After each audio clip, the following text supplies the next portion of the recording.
Sebentar lagi kita akan melaksanakan ibadah Idul Adha. Saat itu, kita akan melakukan penyembelihan hewan kurban hingga membagi-bagikan kepada mereka yang berhak. Tapi saat pandemi sekarang ini, ada aturan yang harus dipatuhi agar kita semua terhindar dari COVID-19. Mari kita ikuti tata cara penyelenggaraan kegiatan kurban di saat pandemi.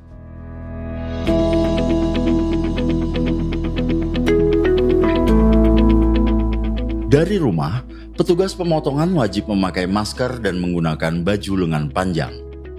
Petugas adalah orang-orang yang berasal dari lingkungan setempat. Jika ada petugas yang berasal dari provinsi atau kota atau kabupaten lain, ia wajib memiliki surat keterangan sehat dari rumah sakit atau puskesmas. Lansia dan orang yang memiliki penyakit bawaan tidak disarankan mengikuti kegiatan kurban. Sebelum memasuki lokasi, dilakukan pengecekan suhu menggunakan termogan. Petugas yang melakukan ini harus memakai masker, face shield, serta sarung tangan. Selanjutnya, penanggung jawab kegiatan wajib memberikan edukasi ke seluruh orang agar menghindari menyentuh area wajah, khususnya mata, hidung, telinga, dan mulut.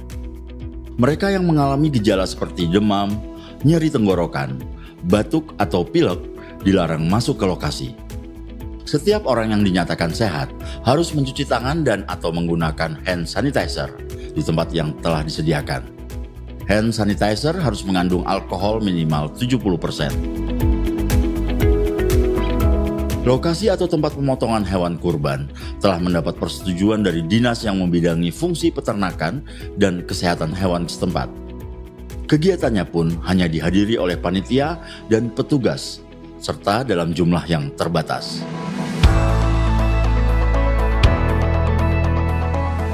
Fasilitas pemotongan hewan kurban terdiri dari 2 area tugas, yaitu area kotor dan area bersih. Area kotor meliputi penerimaan hewan, pengistirahatan, penyembelihan hewan, dan penanganan limbah. Area bersih meliputi penanganan daging dan penanganan jeroan. Sebelum dipotong, hewan kurban diperiksa terlebih dahulu. Pemeriksaan ini disebut antemortem. Setelah disembelih, juga diperiksa atau disebut postmortem. Pemeriksaan dilakukan oleh dokter hewan atau paramedik veteriner yang di bawah pengawasan dokter hewan yang berwenang. Hal ini bertujuan untuk menjamin kesehatan hewan dan keamanan daging kurban yang akan dikonsumsi. Selain itu, limbah dari proses penyembelihan hewan dan sampah harus ditangani dengan baik, serta memerhatikan kebersihan dan kesehatan lingkungan.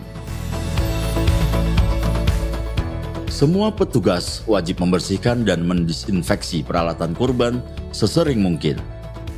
Peralatan pribadi seperti alat sholat, alat makan, dan minum sebaiknya tidak digunakan bersama atau bergantian dengan orang lain.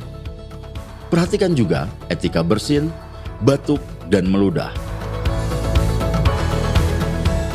Ada perbedaan penggunaan APD di masing-masing tempat. Petugas di area kotor menggunakan masker, sepatu boots, memakai kacamata Google atau face shield, serta sarung tangan sekali pakai, dan apron. Sedangkan petugas di area bersih menggunakan masker, penutup kepala, face shield, sarung tangan sekali pakai, apron, dan pelindung alas kaki. Meski sudah dilengkapi dengan alat pelindung diri, petugas tetap menjaga jarak minimal 1 meter dan tidak melakukan kontak langsung dengan orang lain.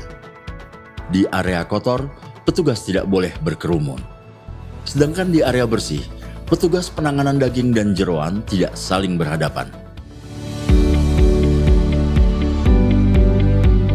Tahap terakhir dari semua ini adalah distribusi daging kurban. Pendistribusian dilakukan petugas dengan membagikan langsung ke rumah-rumah calon penerima. Setelah aktivitas selesai, setiap orang segera mandi dan ganti pakaian sebelum kontak langsung dengan keluarga atau orang lain.